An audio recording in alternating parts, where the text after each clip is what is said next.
In the late afternoon sun, Main Hall threw a pretty imposing shadow across the cobbles. Constructed more than 100 years ago with its marble columns and stone lions, it was a building meant to inspire awe.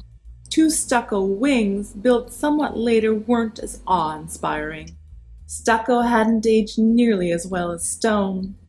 The wings now hung off Main Hall like two unsightly love handles. These were the stacks. Inside they were dusty and at times smelled just a little rank. But it was where Amy and Bara always studied. There, they'd be left alone. The clock tower chimed as Bara climbed the stone steps. After taking a moment to hide the coffee, she pushed open the glass doors and passed through the entry hall and under the portrait of Nelson Sedgwick. A rich coal tycoon, Sedgwick had left quite a lot of money to the library. His hair was rather on the brighter side of red, but he'd been attractive enough. There was a kind look in his warm brown eyes. He seemed to be watching over his beloved library.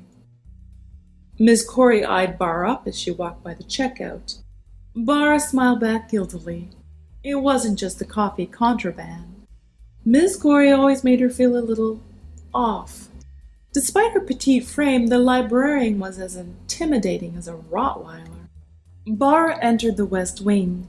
Finding a rickety old staircase, she descended creaky metal rungs and reached into the underground portion of the stacks. Another reason she liked the stacks? They ran deep. Deep underground, actually. Underneath the 3 above-ground floors were still another 2 levels.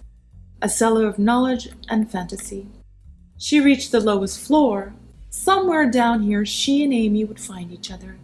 They hadn't said exactly where they'd meet. They didn't need to. Bara headed for the far left corner, their usual spot.